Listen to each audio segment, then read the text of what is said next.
अपनी बहन को मरने नहीं देंगे।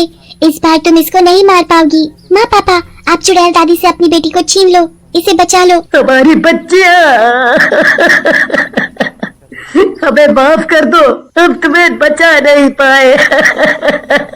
आप तो इस बात से अनजान थे, पर अब हम अपनी बहन को बचाएंगे। सारी चुड़ैल बच्चियां अपनी चुड़ैल दादी से चिपक जाती हैं। इतने में रीमा अपनी बच्ची को अपनी चुड़ैल सास के हाथ से छीन लेती है। सारी चुड़ैल बच्चियां खींचकर अपनी चुड़ैल दादी को उस कोठरी में ले जाती हैं। इस कोठरी के दरवाजे को हमेशा के लिए बंद कर दो पापा। पंकज जल्दी से उस कोठरी के दरवाजे को बंद कर देता है और अपनी बच्ची को लेकर वो हमेशा के लिए वहाँ से शहर वापस।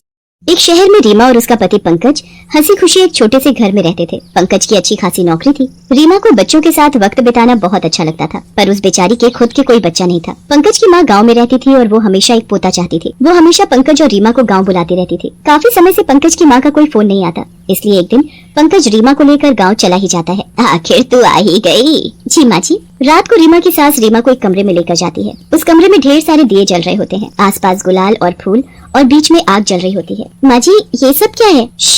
चुपचाप यहाँ बैठ जा, ये सब तेरे भले के लिए ही है। तुझे बच्चा चाहिए ना? हाँ। रीमा वही जलती आग के सामने बैठ जाती है। बिमला रीमा के हाथों से एक अजीब सी पूजा करवाती है, जिसके बाद रीमा बेहोश हो जाती है। जब उसे होश आता है तो वो खुद को अपने कमरे में बिस्तर पर लेटा पाती है। कुछ दिन के बाद रीमा की तबीयत खराब होती है और उसे उसकी सास बताती है कि वो माँ बनने वाली है। ये बात सुनकर तो रीमा की खुशी का ठिकाना ही नहीं रहता। मैं तो पहले ही कहती थी कि मेरे पास आ जा, पर तू सुनती कहाँ थी। शाम को पंकज वापस शहर जाने लगता है। अरे पंकज, तुम कहाँ जा रहे हो? मुझे तो जाना ही पड़ेगा ना रीमा, मेरा ऑफिस भी तो है। पर मुझे लगा था तुम यहीं रहोगे मेरे साथ। मैं यहाँ कैसे रह सकता हूँ, पर मैं यहाँ आता रहूंगा। और वैसे भी यहाँ माँ है ना तुम्हारा ध्यान रखने के लिए। पंकज शहर चला जाता है और रीमा बहुत उदास हो जाती है। बिमला रीमा को हर वक्त घर के अंदर ही रखती है। वो उसे घर के आंगन से बाहर ही नहीं जाने देती। उनके घर से दूर दूर तक वैसे ही कोई नहीं रहता था और ऊपर से रीमा उस घर में अकेली, उसका वहाँ बिल्कुल मन ही नहीं लगता था। एक दिन रीमा अपनी सास से बाहर जाने के लिए कहती है। कितनी बार कहा है कि तू इस घर के दरवाजे पार नहीं करेगी, फिर भी तू वही बात बोलती रहती है।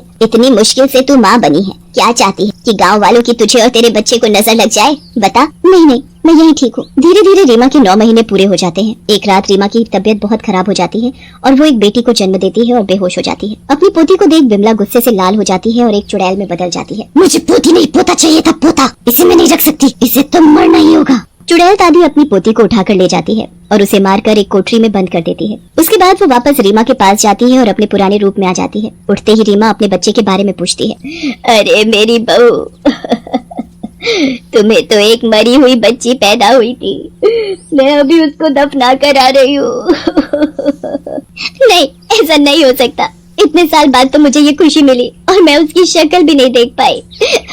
ये खबर सुनकर पंकज उसी दिन शहर से गांव आ जाता है और रीमा के पास रहता है। बिमला फिर से रीमा को उसी कमरे में ले जाकर उसके हाथों पूजा करवाती है और कुछ दिन बाद फिर से रीमा माँ बनने की खुशखबरी देती है। पर इस बार भी रीमा एक बेटी को जन्म देती है। बिमला गुस्से में फिर से चुड़ैल बन जाती है और उस बच्ची को मारकर कोठरी में उसकी लाश फेंक आती है। बार बार यही होता है।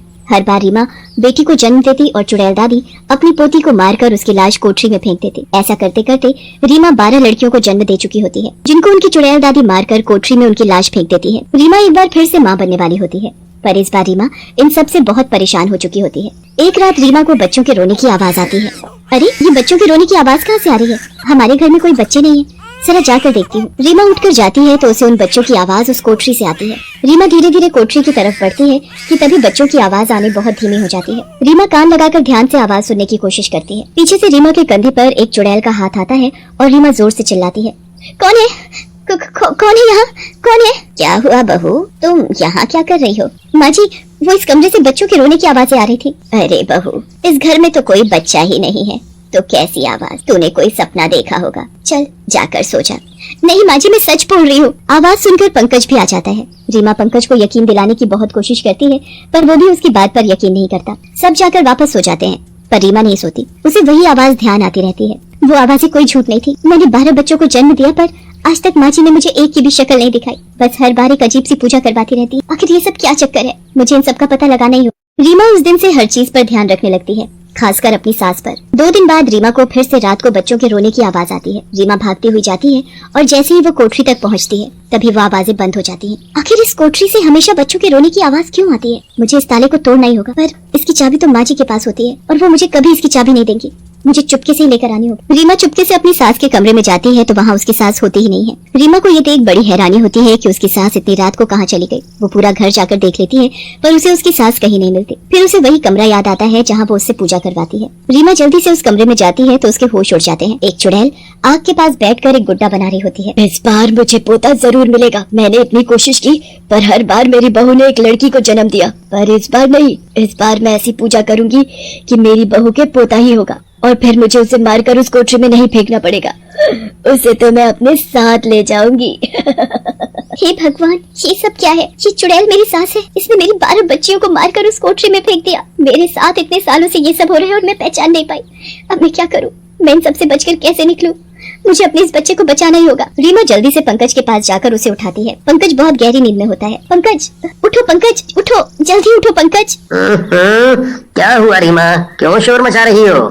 हमारे साथ बहुत गलत हुआ है पंकज। वो माजी है ना, माजी, वो एक चुड़ैल है और उन्होंने हर बार मेरी पैदा हुई बच्ची को मारकर उस कोठरी में उसकी लाश को फेंक दिया। वो मुझसे एक पोता चाहती है ताकि वो उसे अपने साथ ले जा सके। तुम पागल हो गई हो क्या रीमा? कभी बोलती हो तुम्हें बच्चों के रोने की आवाज आती है, कभी बोलती हो कि मेरी माँ चुड़ैल है, तो कभी बोलती हो मेरी माँ ने तुम्हारी बच्चियों को मार डाला। लगता है तुम सदमे से पागल हो गई हो। मैं झूठ नहीं बोल रही पंकज, बस एक बार मेरी बात पर यकीन करो। तुम्हें हमेशा माजी उसी वक्त शहर भेज देती है जब मुझे बच्चा होने वाला होता है ताकि तुम्हें कुछ पता न चल सके। रीमा बहुत रोती है और पंकज को समझाती है पर पंकज रीमा की बात नहीं मानता। हर दिन उसे उन बच्चों की आवाज आती है और रीमा सब सच जानकर भी कुछ नहीं कर पाती। समय निकल जाता है और रीमा को 9वां महीना लग जाता है। हमेशा की तरह इस बार भी बिमला अपने बेटे पंकज को शहर भेज देती है। एक रात रीमा की तबीयत फिर खराब होती है और इस बार फिर से रीमा एक बेटी को जन्म देती है।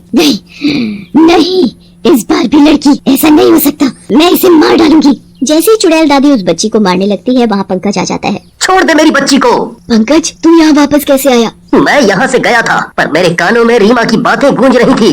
मैं जब यहाँ से निकला और गांव वालों से पूछा तो उन्होंने बताया कि मेरी माँ तो सालों पहले मर गई है और उस दिन के बाद से वो चुड़ैल बनकर गांव वालों को परेशान करने लगी थी, इसलिए सब यहाँ से दूर चले गए। हाँ, मैं मर गई एक पोते के इंतजार में, पर मुझे तेरी बीवी एक पोता नहीं दे सकी। मुझे पोती नहीं, मुझे पोता चाहिए, पोता। पोते के चक्कर में तुमने अपनी 12 पोतियां मार डाली। कैसी दादी हो तुम? बकवास मत कर और चला जा यहाँ से। मैं अब इस पोती को भी मार डालूंगी। चुड़ैल अपनी उस पोती को लेकर उस कोठरी की तरफ जाती है। पंकज पीछे पीछे भागता है। रीमा को भी होश आ जाता है और वो भी अपनी बेटी को बचाने के लिए उस चुड़ैल दादी के पीछे भागती है और रोते रोते अपनी बच्ची को मांगती है। चुड़ैल दादी उसकी एक नहीं सुनती और उस कोठरी का दरवाजा खोलती है। दरवाजा खोलते ही वहाँ 12 चुड़ैल बच्चियाँ होती है। हम अपनी बहन को मरने नहीं देंगे, इस बार तुम इसको नहीं मार पाओगी। माँ पापा, आप चुड़ैल दादी से अपनी बेटी को छीन लो, इसे बचा लो। हमारी बच्चियाँ,